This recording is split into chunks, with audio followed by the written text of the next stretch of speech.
هذه قصة عجيبة وتكمل قصتنا اللي قبل أسبوع حقت اليتيم اللي جاء من عسير وصارت عليه قضايا الموت.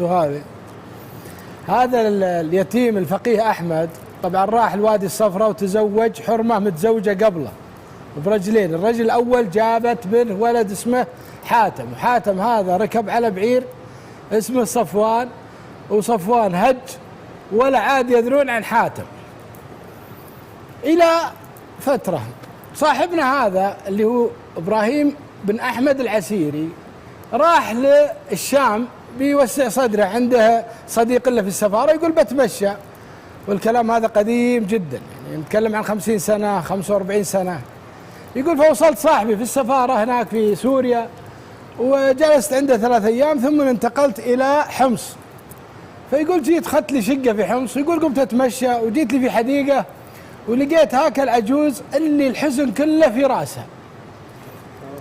يقول فجلست معها وقلت عسى معشر وش فيه تتكلم اللغة العربية يعني عربية سورية، فما أعطتني وجه، وكل ما قلت لها وش فيت ما تعطيني وجه. يقول ضايق صدري كل يوم أشوفها في الحديقة تبكي عايشة بحزنها حزن، اسمها مريم. فيقول سألت مؤذن مسجد قال لي هذه ميت زوجها العام الماضي وحزينة دائما في الحديقة حزينة وظروفها صعبة المادية ما عندها. يقول فرحت واشتريت لها بعض الهدايا وبعض الأشياء اللي تدخل النفس على أخوي المسلم. يقول جيت جنبها وهديتها الهدية هذه. فيقول سنها بدأت تنشرح لي. يقول فقمت أسولف أنا وياها قلت سلامات عسى معشر حنا نعين بعض. يقول هي كبيرة يعني. قالت والله يا أخوي أنا زوجي مات العام الماضي وأنا لحالي هنا. قال طيب وأهلك؟ قالت والله أنا مقطوعة من الشجرة. قال طيب ما عندك شغل؟ قالت لا والله أنا جيت في هالمسجد في هالجامع وقعدت مع حرمة والحرمة توفيت وأنا مسكت مكانها حارسة في هذا الجامع، لكن ما عندي ودي أرجع لأهلي. قال أنت تو تقولين مالك سهل؟ قالت أهلي مو بهنا، أهلي في قبرص. قالوا ايش جابت من قبرص؟ قالت أنا أصلا من قبرص، أبوي تاجر كبير في قبرص، وجاء الشاب هذا السوري كان يشتغل في البريد في نيقوسيا هذه في لارانكا، وتعرف على أبوي وشاف أبوي صلاحه وزوج لي إياه، وأنا الآن أتقطع للعودة إلى قبرص ولا أملك قيمة التذكرة. فقلت الله إن شاء الله يردت لأهلك. يقول قعدت معها أسبوع أسبوعين رجعت لأهلي في عسير، قعدت 2 سنين. بعد ال2 حجزت ورحت للشام وطلعت من دمشق ورحت الحمص، ولا خويتي في الحديقة كأنها ما تغيرت بعد 2 تبكي نفس بكائها ونفس حزنها. يا مريم قالت والله، يقول جبت لها هدية وجبت لها هذا ما قالت والله ما أقدر. قال أجل والمي عفشت. وين؟ قال قبرص. يقول أروح أطق تذكرتين، واحدة لها وواحدة لي. ما صدقت لين قعدت معي في الطيارة. يقولون نحجز وننزل على مطار في نيقوسي عاصمة قبرص. يوم نزلنا يقول تبكي طول الطريق في الطيارة، تبكي وتدعي لي تبكي وتدعي لي. يقول يوم نزلنا قلت وين أهلك؟ قالت والله ما أعرف، أنا تارك البلد هذه من 30 أو 40 سنة ما أعرف منها شيء. يقول فأخذت راعي تاكسي وخلاه يدور على وين لارنكا، هذه مدينة كبيرة جدا. يقول ما بقى عمارة، ما بقى بيت، ما بقى شقة. يقول قلت طيب ما تتذكرين معلم وش اللي جنب بيتكم؟ يقول قمت أثير أشجانها. قالت جنبنا كنيسة. أحرك ذاكرتها. أي قالت عندنا كنيسة. قلت زين. خلصنا. يقول قلت شوف الكنائس اللي في لارانكا خلنا ندورها كلها. فصار كل يوم نروح الكنيسة لين هذه. يقول لين جينا كنيسة عرفتها. قالت هذه كنيسة، هذا راعي البقالة عرفه. يقول نزلت وأنا وراعي التاكسي، أنا راكب قدام هي ورا. نزلت الراعي الدكان، قالت له تكلمت معها، هي تعرف اللغة القبرصية وتعرف اللغة العربية. فقالت أنت، صار بينهم حديث، جت مسرعة. قال ها وش بشتري؟ قالت هذا اللي كنت ألعب معه وأنا طفلة، يعني زي ما تقول جيراننا. وسألته عن أختي، وأختي اسمها مهبدي أنا الله يعطيني اسمها دارين، اسم جزيرة عندنا. قال دارين تسكن في الحي الفلاني. يقول رحنا بالسيارة لين وصلنا الوصف اللي ذكره. يقول رأيت تاكسي تقدم، هي نزلت راحت تسأل. يقول أنا قاعد، يقول وجهي قدام. قال السواق التفت ورا. يقول السواق لي. قال شيخ إبراهيم؟ قلت نعم. قال التفت ورا. يقول يوم التفت ورا وشناظر ولا حرمتين يتعافرون في التراب. هذه مريم وهذه دارين لقوا بعضهم بعد 40 سنة، ولا تسأل عن الزعل ولا الضحك ولا العتاب ولا البكاء، فرحة ما تتخيلونها. ترى القصة موثقة في كتاب وبطلها موجود، إبراهيم يسمعنا الآن. يقول ما تدري جو وخذوني معهم، يقول كلنا الثلاثة حنا نبكي، فخليت راعي التاكسي امشي ونزلت شنطنا ورقينا شقة دارين، جيناها وتسوي عشاء فرحانة تقول أنا أيست إنك حية.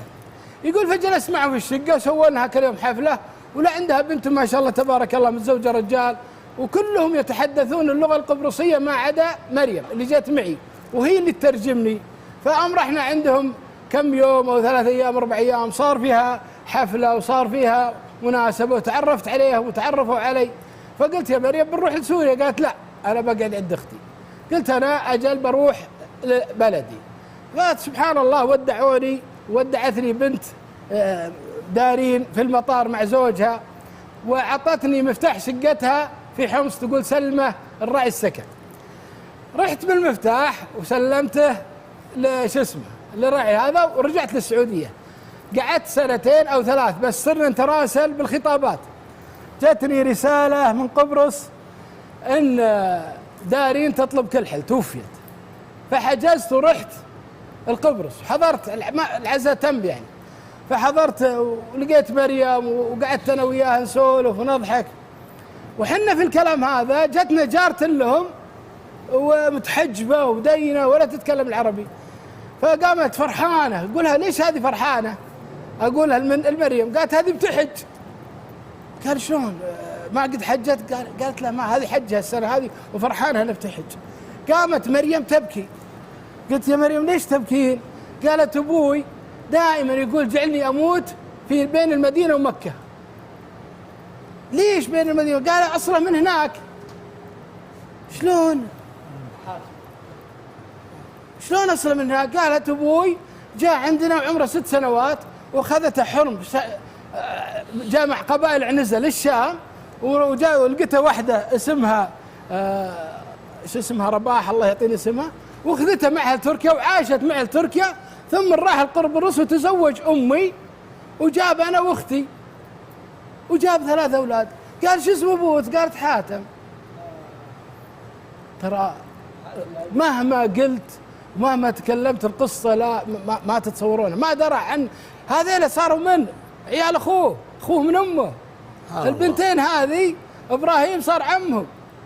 يقول أنا قعدت تبكي وتنطق لي القصة، تقول إنه جاء على جمل اسمه صفوان، والجبل هذا ضاع، راح مع القبيلة خذوا الغلام ركبوه في الهودج معهم وسافروا به للشام، وصفوان ما يدري عنه، والولد كان صغير وعاش معهم في الشام، وجت حرمة وخذته وودته معها لتركيا وعاش معهم في تركيا وتزوج وراح لقبرص وعاش في قبرص وتزوج والدتي كانت معه متزوجة في تركيا، وجابني وجاب اخواني وجاب اختي شو اسمها اللي توفيت دارين.